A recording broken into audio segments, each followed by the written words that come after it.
The image of Alexander the Great's army is one of unstoppable force, tens of thousands of Macedonian soldiers, a river of bronze and iron flooding across the Persian Empire.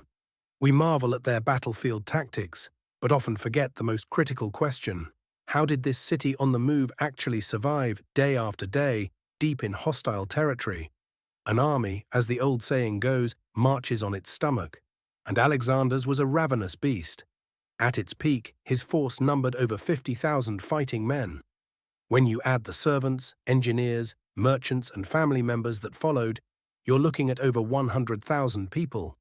Every single day, this mobile city needed at least 150 tons of grain and over 500,000 gallons of water just to survive.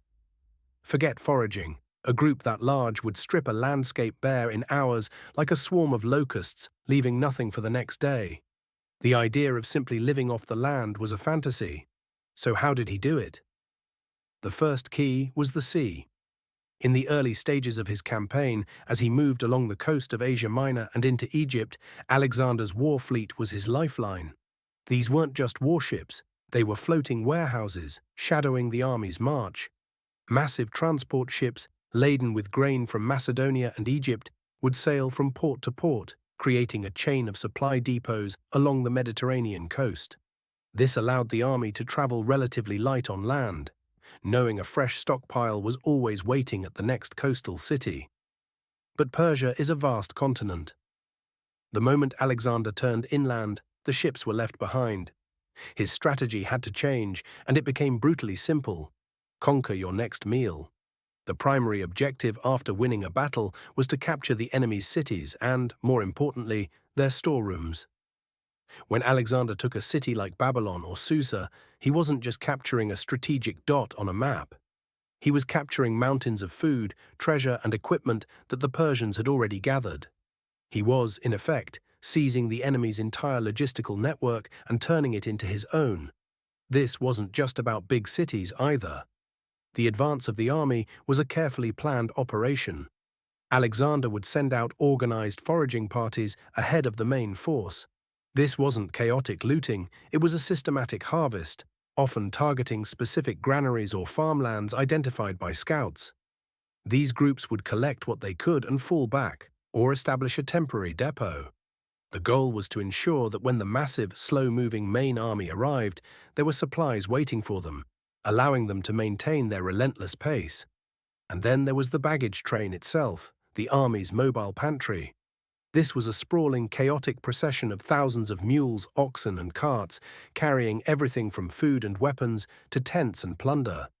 It was slow, vulnerable, and a logistical nightmare. Alexander, a genius of efficiency, knew this. Before plunging into Central Asia, he famously ordered his own men to burn their personal carts and excess baggage. He kept his own royal wagon, filled it with the most essential supplies, and then set it ablaze first. The message was clear: we travel fast, we travel light, and we will take what we need from our enemies. But Alexander was more than just a conqueror. He was a pragmatist. He understood that you couldn't rule an empire by constantly stealing from its people. In territories that submitted peacefully, he established a different system. He paid for supplies. Using the immense Persian treasury he'd captured, he would buy food and resources from local markets. This injected silver into the local economy, encouraged cooperation, and turned conquered provinces into reliable supply bases rather than resentful, rebellious territories. Of course, food was only half the battle. Water was a constant life-or-death struggle, especially in the arid deserts of modern-day Iran and Afghanistan. The army's routes were dictated by rivers and known wells. Local guides were priceless, leading the army to hidden springs and oases.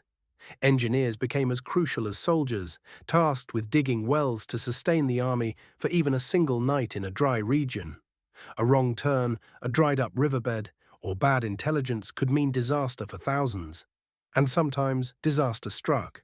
The limits of this incredible logistical machine were terrifyingly exposed during the march back from India, through the brutal Gedrosian desert.